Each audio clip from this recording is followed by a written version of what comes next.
Fidèles téléspectateurs, bonsoir, bienvenue dans ce plateau de Bonferré Télévision pour de nouvelles informations. Et nous nous en excusons pour ce grand retard indépendant de notre volonté. Dans son entretien exclusif accordé à la télévision nationale, le chef de l'État est revenu sur les relations avec la France. Ces relations restent et demeurent très tendues entre les deux pays. Le récit est signé Youssouf Haïdara. En se prononçant sur la situation du pays, après 2 mois de règne, le président de la transition, Abdrahmane Tchani, a évoqué dans son entretien accordé à la télévision nationale la question des sanctions infligées par la communauté économique des États de l'Afrique de l'Ouest, CEDEAO, au peuple nigérien. Il a rappelé le caractère illégitime, illégal et inhumain des décisions prises par cette organisation sous-régionale. Takunkumi ne da an ka sa muna ba bisa kai ga ka'ida ba. Ka'idodin ECOWAS ko in ce CEDEAO wadda 'yan ƙasar Faransa ke ganewa. Cikin ka'idodinta. Les sanctions infligées au Niger par la CEDEAO sont inhumaines et ne figurent dans aucun texte de cette organisation. Si aujourd'hui la CEDEAO a les moyens et la possibilité, elle allait nous priver de l'oxygène et au contraire. Wannan talakawan Niger ne an ka cuta shine ne ce Allah baya bari ya zamanto banza wanda duk ya ci amanar wani to Allah shi a shaidu.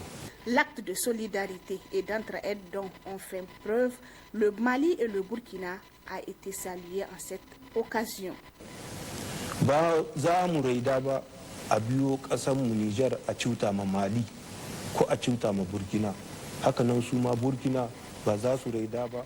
Nous n'allons jamais accepter que l'on passe par le Niger pour nuire au Mali ou au Burkina Faso et vice-versa. Ensemble, nous sommes plus forts pour aller de l'avant.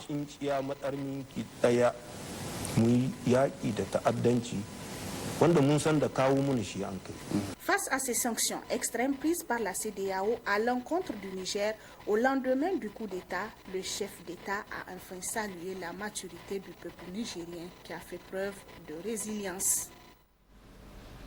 Les sanctions infligées à l'encontre de notre pays par la CEDEAO ont été évoquées par le président Tchani Abdrahmane lors de son entretien avec la radio et télévision nationale. Des réponses claires ont été fournies par le président du CNSP qui nous a expliqué Aïchatou Mamadou. Je le disais tout à l'heure, dans son entretien exclusif accordé à la télévision nationale, le chef de l'État est revenu sur les relations avec la France. Ces relations restent et demeurent tendues entre les deux pays. Youssouf Haïdara pour le récit.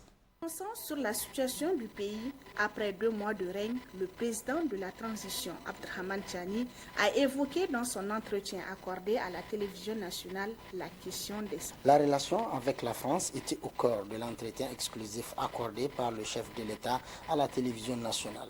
Selon le général de brigade Abdrahmane Tchani, la détérioration des relations avec la France est consécutive aux agissements de cette dernière envers notre pays. C'est la France qui, en premier lieu, a rompu la coopération avec le Niger.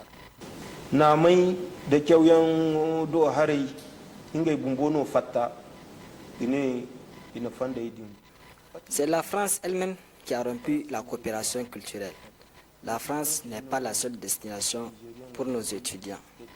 Il y en a plusieurs autres pays qui continuent de les accueillir et cela, la France ne pourra pas s'opposer.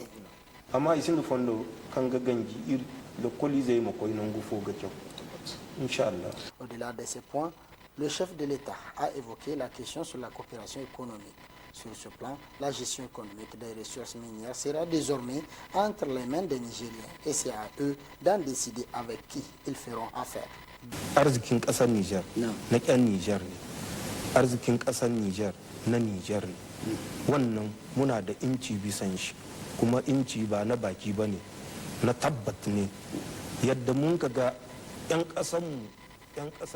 La richesse du sous-sol nigérien appartient aux Nigériens et c'est à eux d'en décider en toute indépendance avec qui ils vont faire affaire.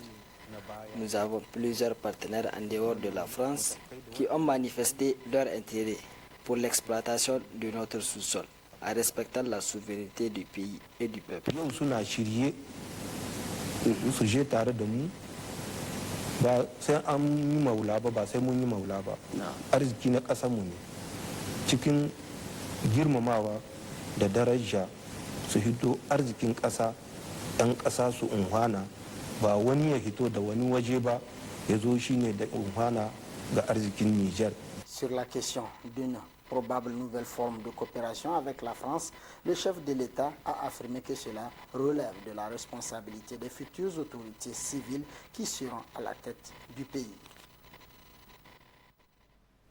Les citoyens nigériens ne cessent de se prononcer sur l'entretien du président du CNSP, le général de brigade Abdraman Tchani, en langue nationale. Ils ont apprécié cette intervention qui vise à mettre à nu l'impérialisme français. Le reportage est signé Aminatou Issoufou et Lukoga.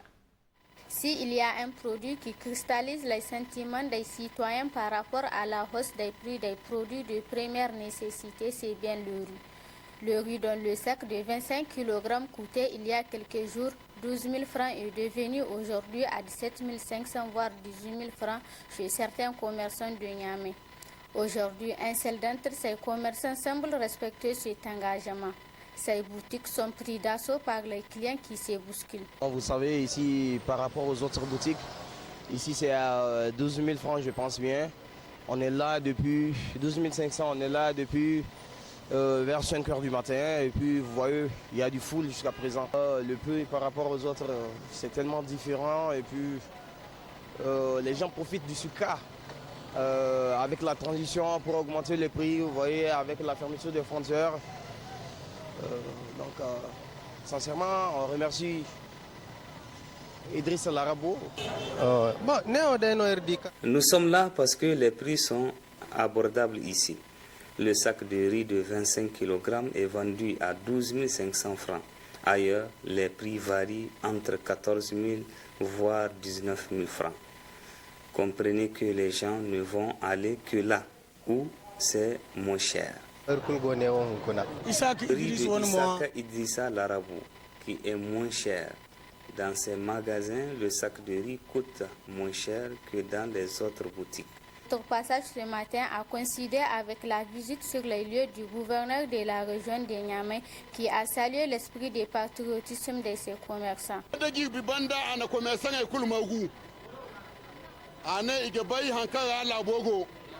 Après une rencontre, le général de brigade a réuni tous les commerçants pour discuter sur la diminution des prix des produits de première nécessité. Vu la situation du pays, le chef de l'État a demandé à tous les commerçants de ne pas augmenter le prix sur le sac de riz. Et ils l'ont fait, cette promesse. Mais seul Isaka Idrissa Larabou est en train de tenir sa parole. C'est pour cela qu'on est venu le saluer et l'encourager dans ce sens. Cependant, les citoyens expriment leur mécontentement face à l'augmentation excessive des prix de sacs du riz et demandent aux commerçants de revoir le coût des produits de première nécessité afin de les soulager. Vous venez de suivre le reportage de Anifatou Dulay sur la cherté des produits de première nécessité. Avant de poursuivre le journal, nous vous informons que votre rubrique L'invité des 5 dernières minutes revient ce soir. Et lors de cette nouvelle académique parle sur le déplacement des étudiants à l'étranger. À suivre en fin de ce journal. Ouvrons la page rentrée scolaire 2023-2024. Ici à Niamey, les élèves ont repris le chemin de l'école ce matin.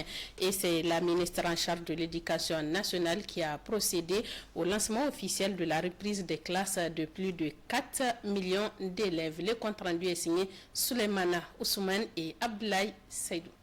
À Saï, plus précisément à l'école primaire d'Al-Walla, que la ministre en charge de l'éducation nationale et de la formation professionnelle et technique a officiellement donné le coup d'envoi national de la rentrée scolaire 2023-2024. Devant les élèves du CM2, Dr Chérif Elisabeth a prodigué des conseils aux élèves et faire quelques exercices de la pratique du moral en classe. Après la première étape, l'école Kanji Bassarou Center, le complexe des écoles de solidarité de Saï, Zongo et le CET de Saï ont reçu la visite de la ministre de l'Éducation nationale. Partout où elle a visité, c'est le même message et exercice devant les élèves et responsables. Comme vous pouvez le constater, nous sommes là pour le lancement de la rentrée. Dans toutes les écoles où nous étions passés, nous avons été très bien accueillis.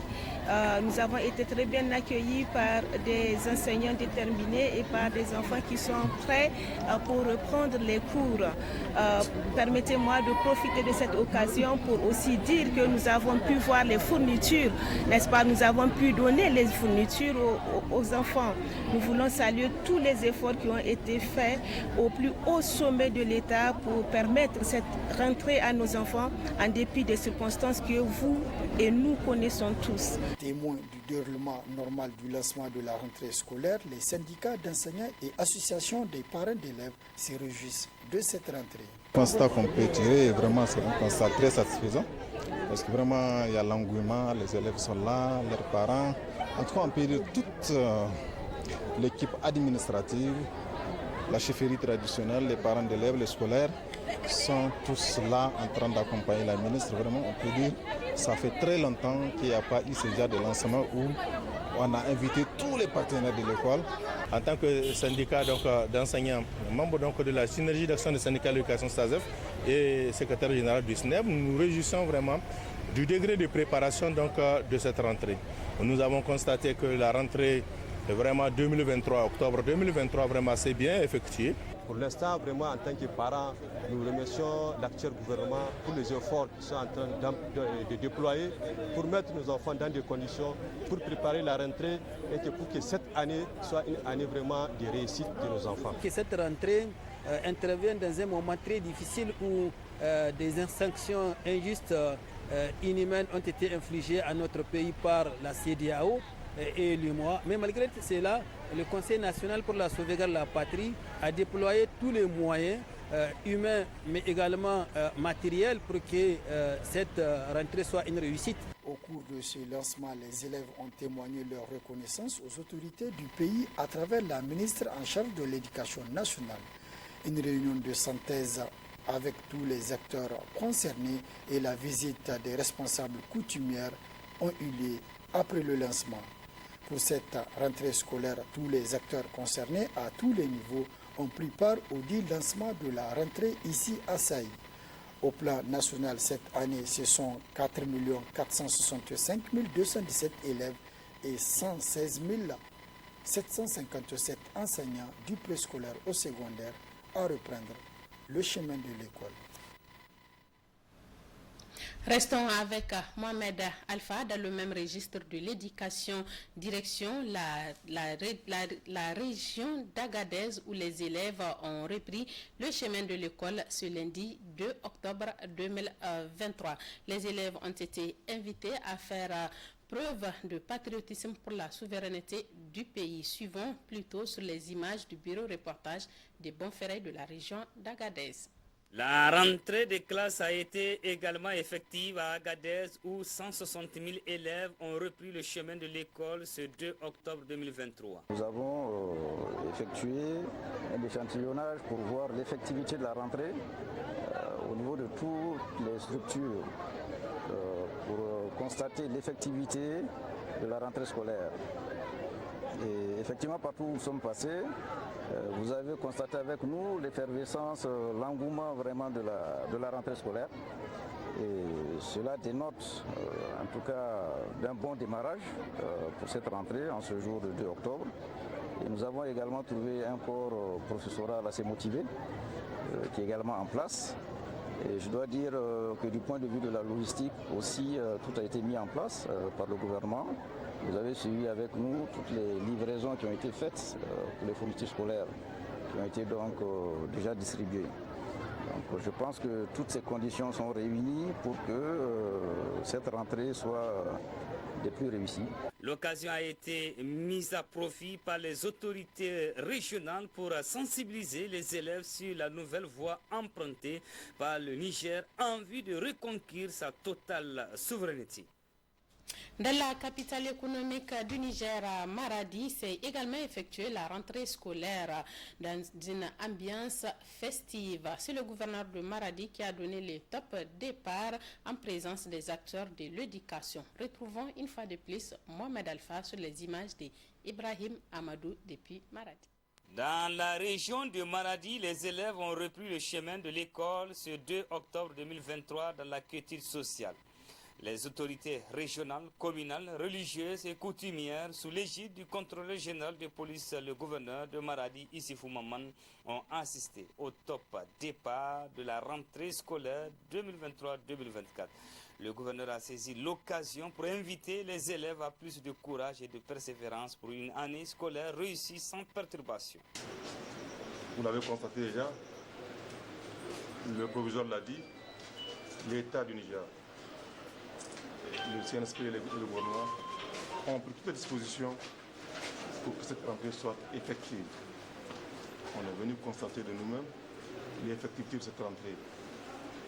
Toutes les dispositions ont été prises pour garantir une bonne année scolaire. Le reste vous reviendra, comme l'a dit le président du conseil régional. Nous avons besoin d'une année apaisée. Une année apaisée suppose une année avec moins de remous. Le proviseur du lycée technique et la direction régionale de l'éducation ont demandé au CNSP et le gouvernement de transition de créer toutes les mesures idoines pour une école de qualité 2023-2024. Nous nous réjouissons des conditions de démarrage de cette année, du fait de la disponibilité de la matière d'œuvre pour les travaux pratiques, la disponibilité de l'alimentation des élèves parce que le lycée technique est un régime d'internat, la disponibilité des produits d'entretien, des sanitaires et des dortoirs des élèves. Cela montre que toutes les conditions en tout cas sont créées pour une année scolaire réussie. Cette rentrée est placée sous le sceau de la refondation du système éducatif à travers une approche inclusive où tous les partenaires doivent s'impliquer, doivent s'unir afin de relever les défis de la qualité de l'éducation au niveau de la région de Maradi. Cette rentrée a été minutieusement préparée et vous avez constaté avec nous, ça a été vraiment effectif.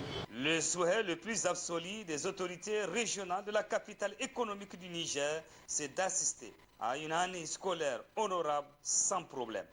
La rentrée des classes... Une de nos équipes a effectué une visite dans la mi-journée aux établissements Oudouinissa et Baba Ahmed. Objectif, constater la hausse et la disponibilité des produits dont l'augmentation des prix préoccupe bon nombre de Nigériens. Le reportage est signé Mohamed Alpha et Mamadou Djori. La hausse des prix et la disponibilité des sacs de riz continuent d'alimenter les débats dans la ville de Niamey. Après constat, les établissements Oudou Younoussa et Baba Ahmed se sont indignés des informations qui circulent sur les réseaux sociaux.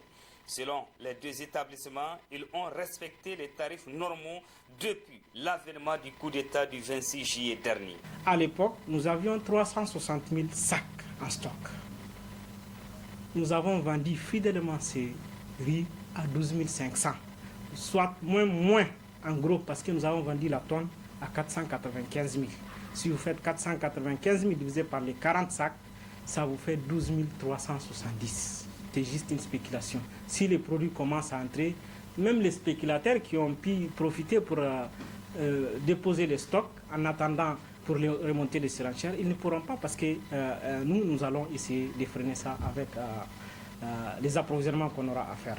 Le problème qu'on a aujourd'hui, c'est que nous n'avons pas de stock. Nous sommes en rupture de stock. Nous avons déjà informé par rapport à ça. Le message que je passe, les établissements Oudou Younoussa, vous savez, c'est un établissement qui est là depuis dans les années 80 jusqu'à aujourd'hui. Ça fait 40 ans au service de la nation, 40 ans au service du Niger. Et c'est un établissement que la population le savent. Ils connaissent comment nos prix sont traités de bons prix et nos marges sont très petites. Donc c'est un établissement qui appartient à la nation. C'est un établissement nigérien et il demeure établissement nigérien. Ils ont souligné qu'une importante quantité de produits est bloquée au port faute de camions. Néanmoins, toutes les dispositions sont en train d'être prises pour alléger la souffrance des Nigériens. Nous sommes confrontés à un grand problème des camions parce que les camions béninois ne passent pas par le Burkina. Aujourd'hui, il faudra envoyer des camions vides d'ici, attendre à Dori-l'Escorte pour pouvoir parvenir au Bénin, c'est-à-dire à Cotonou, puis charger et revenir. Donc c'est cette difficulté qui fait cette lenteur. Sur la disponibilité au port, aujourd'hui nous avons une grande quantité qui est déchargée au port, qu'on a manque de camions pour enchaînement au Niger. Si vous prenez avant l'événement, le transport ça a été 26 500. Aujourd'hui, le transport c'est à 75 000 francs. Et on n'arrive pas à trouver des camions pour nous encheminer la marchandise. Certains magasins des deux établissements que nous avons visités sont vides. Les responsables sont à pied d'œuvre afin de trouver une solution rapide à cette inquiétude des Nigériens. D'ores et déjà, les regards sont tournés vers les corridors disponibles. Les citoyens ne cessent de se prononcer sur l'entretien du président du Conseil national pour la sauvegarde de la patrie, le général de brigade Abdraman Tchani à langue nationale. Ils ont apprécié cette intervention qui vise à mettre à nu l'impérialisme français. Suivons le reportage de Aminatou Issoufou et Luc Oga. Place à présent à l'invité des 5.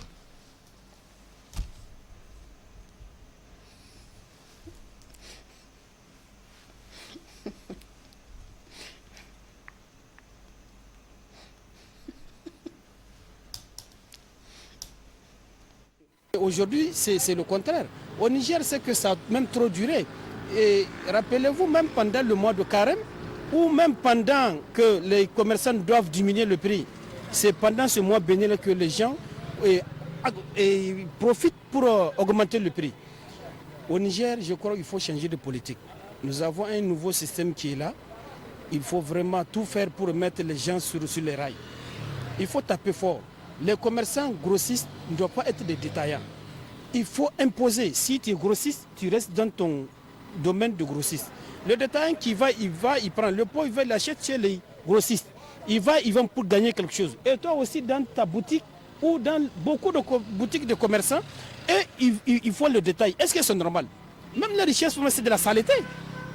Ils n'ont qu'à attendre le jugement de Dieu aussi, ils vont rencontrer Dieu.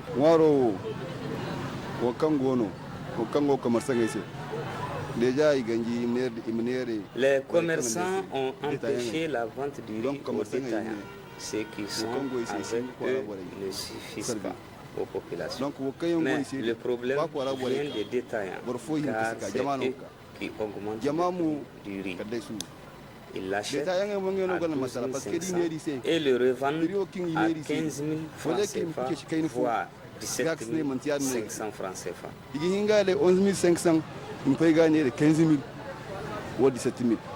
Ensuite, sur la lutte contre le terrorisme au Sahel.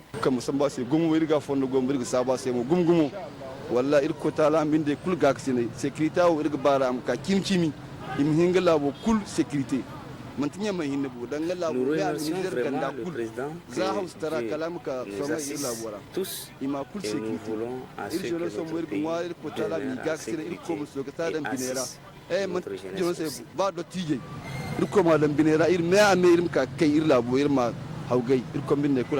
En tout cas, vraiment, nous sommes rassurés pour le moment. Pour le moment, vraiment, nous sommes rassurés. Parce que, comme je l'ai dit, on a toujours attendu que le président sorte et parle au peuple nigérien.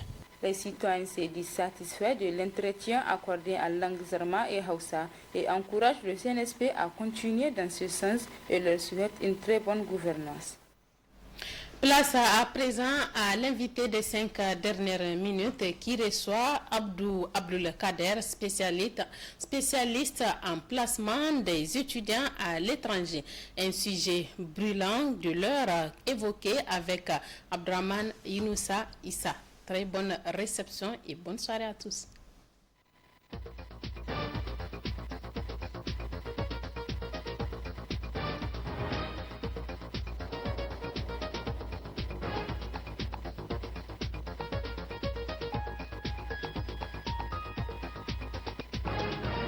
Mesdames, Messieurs, bonjour, merci de votre fidélité. Bienvenue dans votre rubrique L'invité des 5 dernières minutes qui reprend du service avec comme invité aujourd'hui M.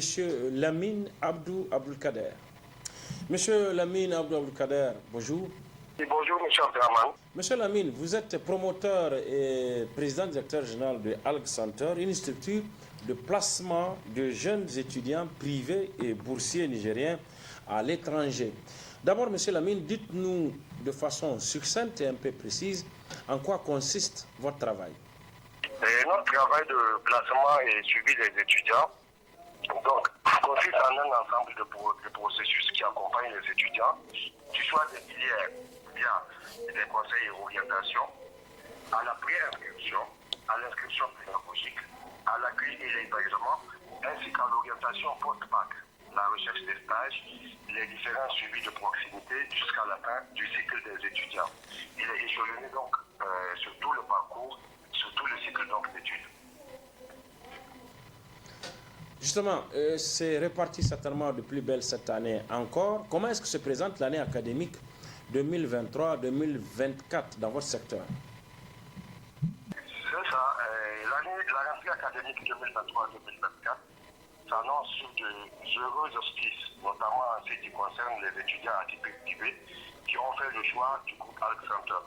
Nous avons déjà un premier contingent qui sera en Tunisie le 3 octobre et le reste suivra la semaine prochaine et sur les autres semaines. Donc, par contre, nous avons un deuxième contingent que nous sommes en train d'attendre du côté de la NAP. Les seuls problèmes et inquiétudes que l'on connaît sont justement du côté des boursiers d'excellence que nous inscrivons pour le compte de la NAP. Nous avons à cette date plus de 100 boursiers qui attendent les attestations des bourses d'études de la NAP pour effectuer la rentrée entre le Maroc et la Tunisie. Alors, M. Lamine, on le constate bien, votre travail vous amène à collaborer avec l'ANAB, l'Agence nigérienne d'allocation et bourse. Est-ce à dire que vous faites le travail de l'ANAB à sa place?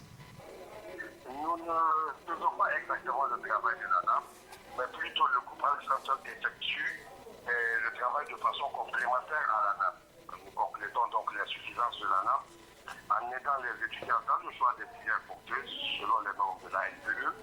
Nous assurons avec nos partenaires l'hébergement et la restauration, voire le transport suivant le cas aux étudiants en attendant donc que l'ANAB leur donne la première bourse.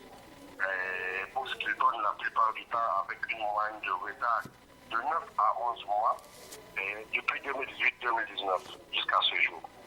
Nous accompagnons nos étudiants qui intègrent aussi les classes préparatoires pour grandes écoles à faire le concours en France, mais pour la plupart, ils sont bloqués aussi des fois après leur réussite à cause justement des problèmes rencontrés au niveau de la NAP.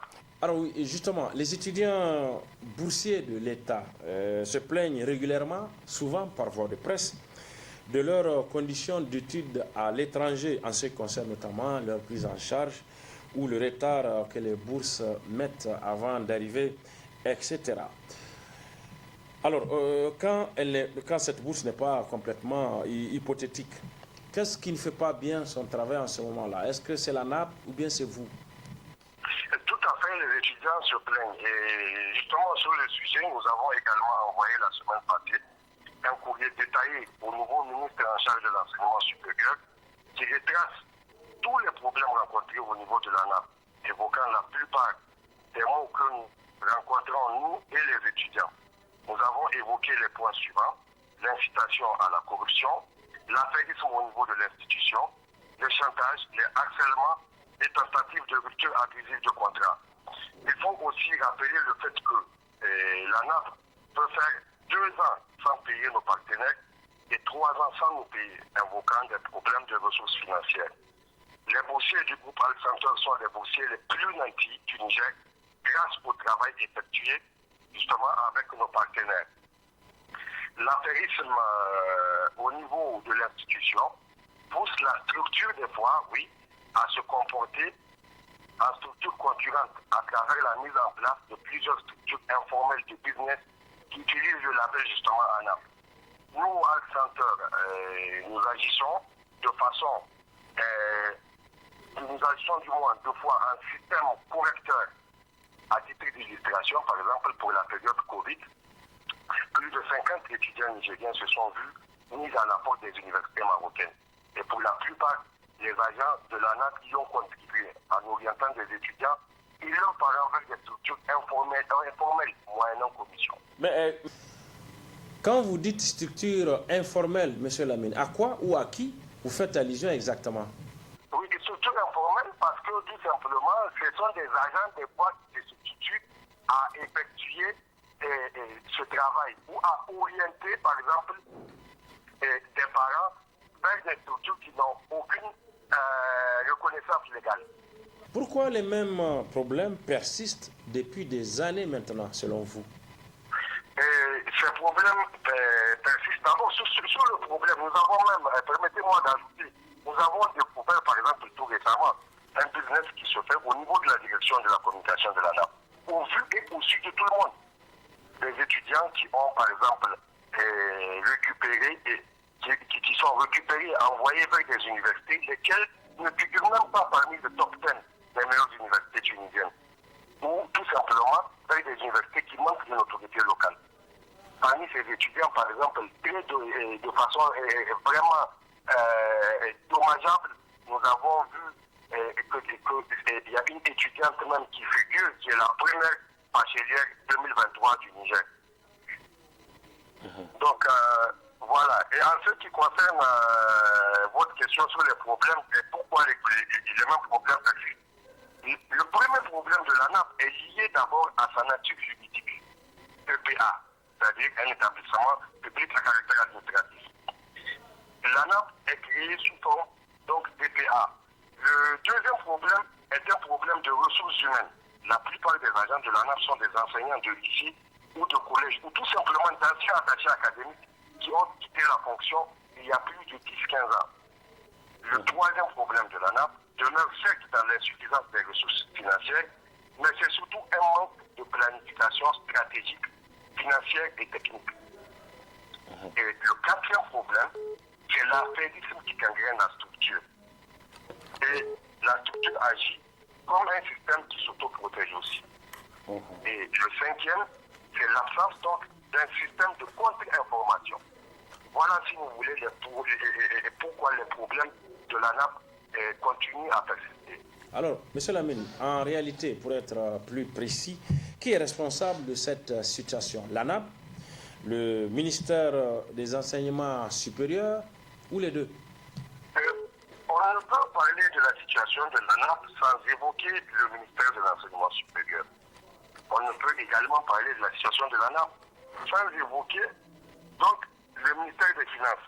Les trois ont des responsabilités à divers niveaux. En dehors de votre structure, est-ce que l'ANAP travaille avec d'autres privés et est-ce que c'est dans les mêmes conditions qu'avec vous? L'ANAP travaille avec des établissements privés, notamment au Maroc et en Tunisie, à l'étranger. Donc, nous, par contre, nous recevons fréquemment des plaintes régulières des étudiants sur nos différents forums numériques. Et la plupart des étudiants disent qu'ils ont été manipulés pour être envoyés. Nous avons, dans tous les cas, beaucoup d'informations là-dessus. Manipulés comment, M. Lamine?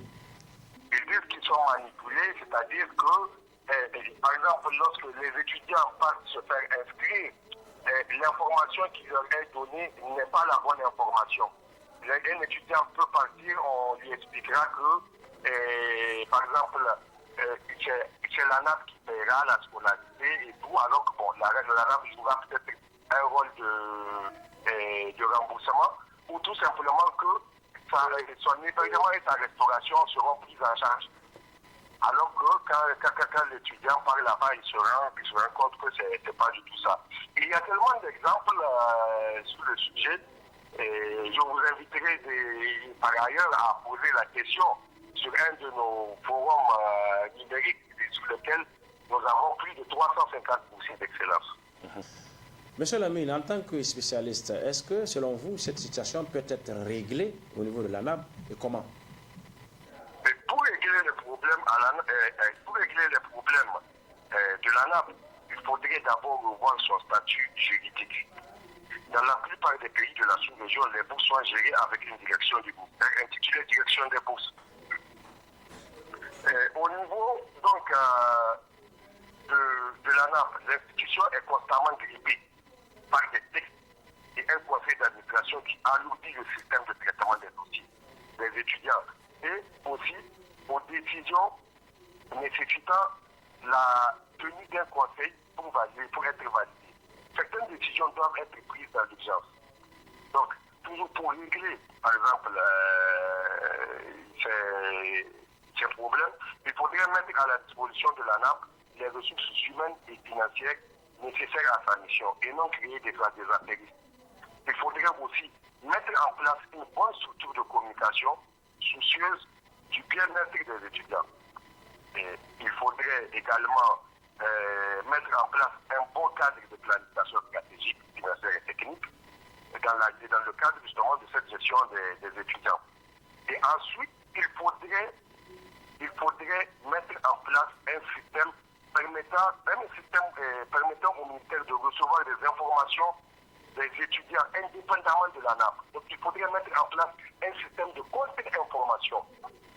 Voilà ce qui fait en sorte que les problèmes n'arrivent pas à être réglés. L'information est prise toujours de façon unilatérale, de la NAP vers le ministère. Monsieur Lamine Abdoukader, merci. Merci. Merci à vous également de nous avoir reçus chez vous. Excellente soirée. Au revoir.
Numéro de presse plus, veuillez bien nous excuser pour ce retard enregistré dans le démarrage de cette émission, un retard assez conséquent malheureusement que nous allons essayer de rattraper, pas rattraper, en tout cas utiliser le temps qui nous reste autant que possible pour épuiser le menu de presse plus aujourd'hui.